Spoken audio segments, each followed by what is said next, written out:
to make race bait announcement. Michelle and Barack Obama have increased the racial divide in this country with their race baiting. That's why Americans were frustrated this week when Hollywood director Ava DuVernay posted a melodramatic message about one of Michelle's ancestors on Twitter. "Become your ancestor's wildest dream," DuVernay wrote on Twitter, along with a photo of a memorial that pays tribute to one of Michelle's ancestors, Melvin Shields, a slave. She was born a slave in South Carolina in 1844, the inscription reads, according to the photo. At age 6 she was brought to the nearby Shields farm in what is now Rex, Clayton County, Georgia. Her family would endure a 5-generation journey that began in oppression and would lead her descendant to become First Lady of the United States of America, Michelle Obama. Theirs is a story of hope. What do you think about this post? Should we be turning our attention to the future instead of 150 years in the past?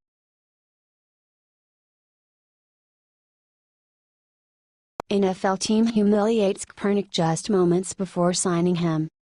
Last year, former San Francisco 49ers quarterback Colin Kaepernick made headlines for refusing to stand during the national anthem before his games to protect against racial inequality. After a terrible season, he ended up being dropped by the team. He has spent the last year desperately trying to find another team to take him in. Rumor has it the Miami Dolphins were preparing to sign Kaepernick after their starting quarterback was hurt. Just when it looked like Kaepernick was going to have a job again, the team went in another direction and signed 34-year-old Jay Cutler instead. This was a humiliating moment for Kaepernick. Jay Cutler quit the sport and got an entirely new profession, and he'll still get signed before Kaepernick, one Twitter user wrote. Others shared a similar sentiment. It's clear Kaepernick is paying the price for his attention-seeking antics, which sparked outrage among the men and women who have fought for our freedom. This isn't the first time Kaepernick was shut down last minute. Seahawks coach Pete Carroll also said the team couldn't sign him, claiming he's a starter in this league. And we have a star.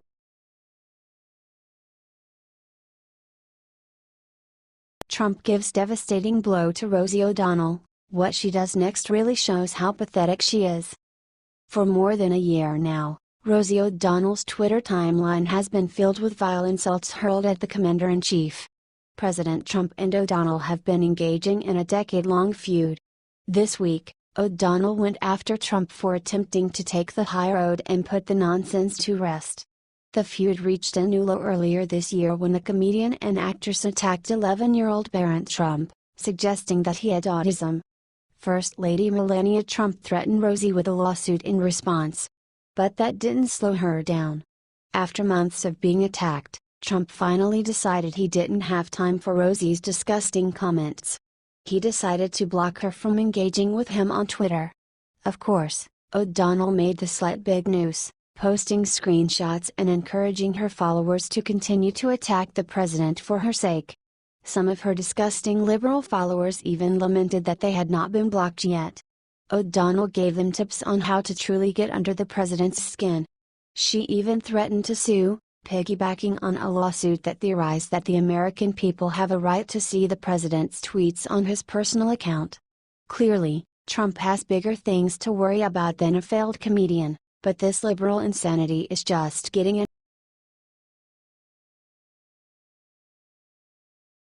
McCain caught red-handed making plans to take Trump out. Last week, Arizona Senator John McCain turned his back on the Republican Party by shooting down the Obamacare repeal bill. Now, he's been busted attempting to make plans to take out President Trump. McCain is allegedly trying to ruin Trump's decision to rethink sanctions on Russia. The Arizona senator is attempting to make Americans believe that he and the president have equal power, saying, "We are the president's equal, not subordinates.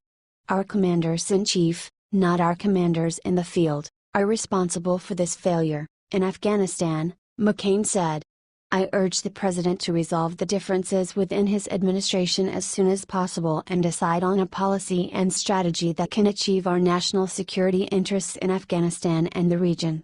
If the president fails to do this by the time the Senate takes up the defense authorization bill in September, I will offer an amendment to that legislation, which will provide such a strategy." Trump fired back at McCain's comments his Twitter page on Thursday. "Our relationship with Russia is at an all-time and very dangerous low. You can thank Congress, the same people that can't even give us hair," he wrote. Congress could not even negotiate a health care bill after 7 years of talking, Trump added in a statement. By limiting the executive's flexibility, this bill makes it harder for the United States to strike good deals for the American people and will drive China, Russia, and North Korea much closer together. The framers of our Constitution put foreign affairs in the hands of the president. What do you think? Is McCain crossing serious lines?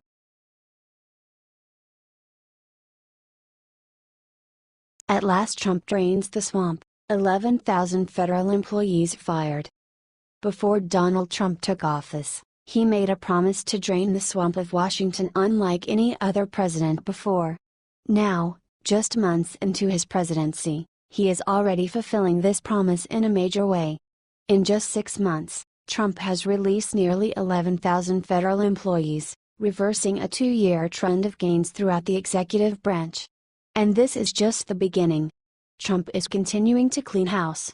He recently fired both his chief of staff Reince Priebus and his communications director Anthony Scaramucci.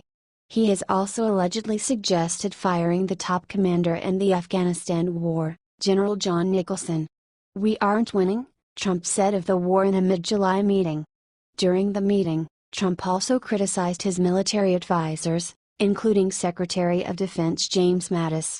Trump could not comprehend why Mattis is losing ground in Afghanistan after he received sign-off to make changes to military activity there.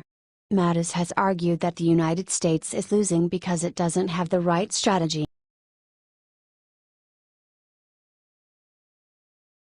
Shocking new black tax bill paid by the white people introduced by Congressional Black Caucus.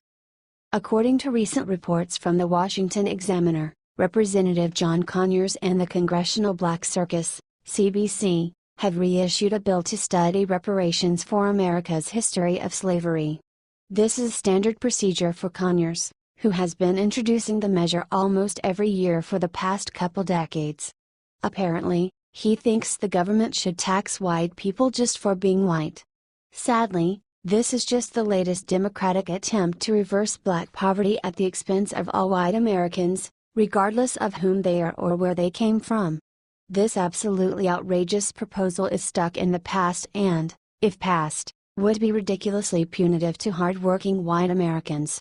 The real solution to poverty is not about government handouts or giving out other people's money, it depends on teaching those in poverty how to successfully care for their families.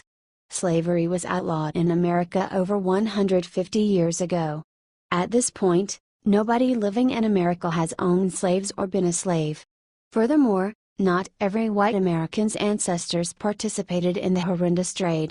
To make that assertion is short-sighted and biased.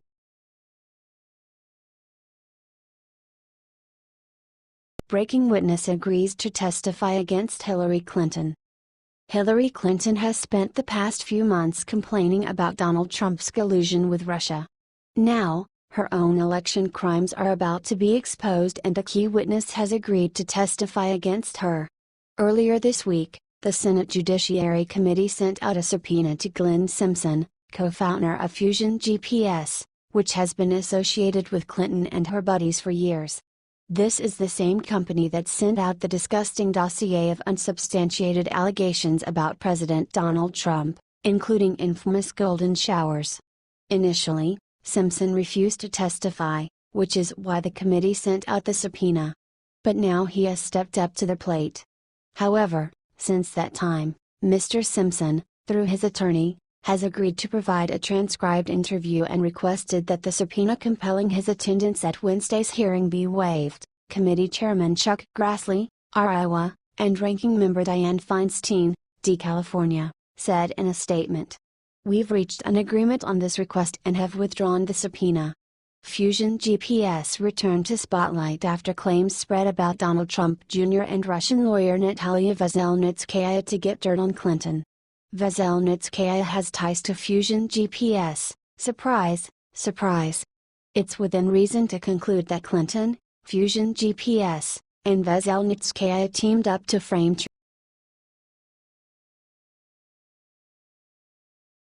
Never seen before. Trump generously donates his quarterly salary to a very good cause. On Wednesday, White House Press Secretary Sarah Huckabee Sanders announced that President Donald Trump's second quarterly salary will be donated to the United States Department of Education. During a recent press conference, Sanders presented DOE Secretary Betsy DeVos with a check for $100,000.